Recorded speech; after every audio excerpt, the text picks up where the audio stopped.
پاکستان سمیت دنیا بھر کے جو نوجوان ہیں یہ حکومتوں کی منافقت کو دیکھ رہے ہیں۔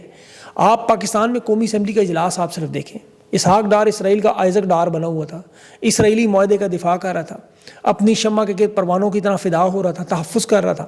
اور منافقت دیکھیں کہ ایک ہی سانس میں کہہ رہا تھا کہ ٹرمپ کے پیش کردہ 20 نکات پاکستان کے نہیں ہیں، لیکن دنیا بھر میں تسلیم کرنے والا سب سے پہلے وزیر اعظم شہباز شریف اور آرمی چیف نے اعلان کیا،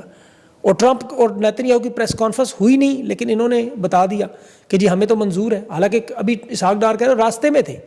ٹرمپ بھی راستے میں تھا۔ یہ ٹرمپ نے کہا کہ 6 مہینوں سے ہم اس پہ کام کر رہے تھے، اور ڈونلڈ ٹرمپ تعریفیں کر رہے ہیں۔ یہ گڈ کاپ بیڈ کاپ پالیسی کھیلنے کی کوشش کرتے ہیں کہ شہباز شریف اور جنرل عاصم منیر وہاں معاملات طے کریں، جہاں اسحاق ڈار عوام کو بیوقوف بنائیں، اور پھر مریم نواز کی مدد سے اس معاہدے کی مکمل حمایت کریں۔ یہ دیکھیں پنجاب میں جو مہم چل رہی ہے، میں حقیقت نہیں، ہم تو مذاق کرتے تھے کہ ابراہیم اکارڈ کے معاہدے میں مریم نواز کی بھی تصویر وہ لگا دی انہوں نے۔ ڈونلڈ ٹرمپ کی عرب دنیا کے ساتھ جو نیتن یاہو سب کا ایک معاہدے کی تصویریں لگی تھی بل بورڈ دنیا بھر میں، مریم نواز کی ہم تصویر کی بات کرتے تھے، وہ پنجاب میں سچ میں انہوں نے شروع کر دیا۔ آپ لاہور کی شاہراہوں پہ دیکھیں، وہاں شہباز شریف، نواز شریف، عاصم منیر، ڈونلڈ ٹرمپ اور محمد بن سلمان کی تصویروں کے الیکٹرانک بورڈ لگے ہوئے ہیں، اور یہ وہی مرحلہ ہے فلسطین کے حوالے سے معاہدہ منظور کرنے کا خیر مقدم۔ اگلے مرحلے میں آپ کو نیتن یاہو کی تصویر نظر آ جائے گی، اور نیتن یاہو کو تو دیکھیں جس طرح پاکستان میں دفاع کیا جا رہا ہے، یہ پاکستان کی تاریخ میں کبھی ایسے نہیں ہوا کہ نیتن یاہو پر تنقید میں جرم قرار دیا۔ قومی اسمبلی کے اندر اسد کیسر نے کھڑے ہو کر اس پر گفتگو کی تو خواجہ آصف اور شمع جنیجو کا بھی ذکر تھا، تو قومی اسمبلی میں لائیو فیڈ بند کر دی انہوں نے۔ اندازہ کریں کہ یہ نیتن یاہو کا نام قومی اسمبلی میں نہیں لینے دیتے، جبکہ پاکستان کی تاریخ میں ایسا کبھی نہیں ہوا۔ یہاں تو اسرائیل پر کھل کے مذمت اور تنقید کرتے رہے۔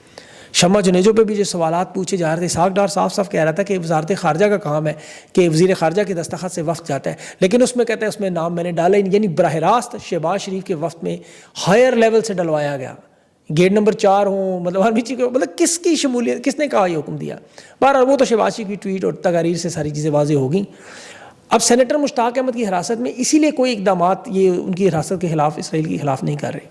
اس میں آپ کو آگے چل کے کچھ خبریں اور بھی بتاؤں گا، لیکن اصل میں ان کی مجبوریاں کیا ہیں وہ میں آپ کو بتاتا ہوں، آپ ذرا حیران ہوں گے۔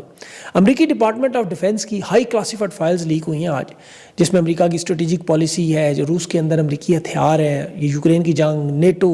ایشیا پیسیفک میں یہ امریکہ کی بیسز کی ساری تفصیلات ڈارک ویب پہ $3000 کی بک رہی ہیں۔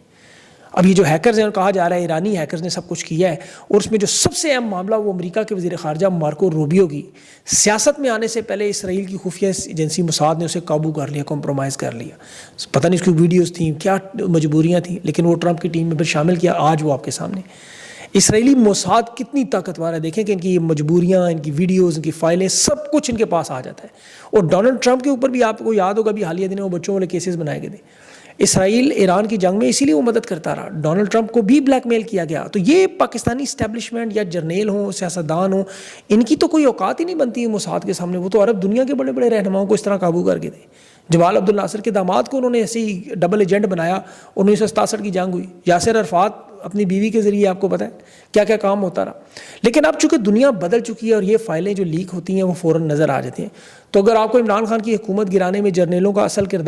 کردار کیا تھا، پاکستان کا سودا کیسے ہوا، فلسطین کا سودا کیسے ہوا، ان کی مجبوریاں کیا تھیں، یہ ساری کی چیزیں ابھی لیک میں آئیں سامنے، تو آپ حیران نہ ہوں۔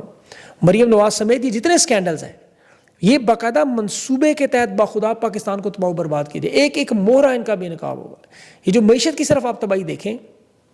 اگر آپ میرے پچھلے 3 سال کے ویلاگز میں دیکھتے ہیں تسلسل،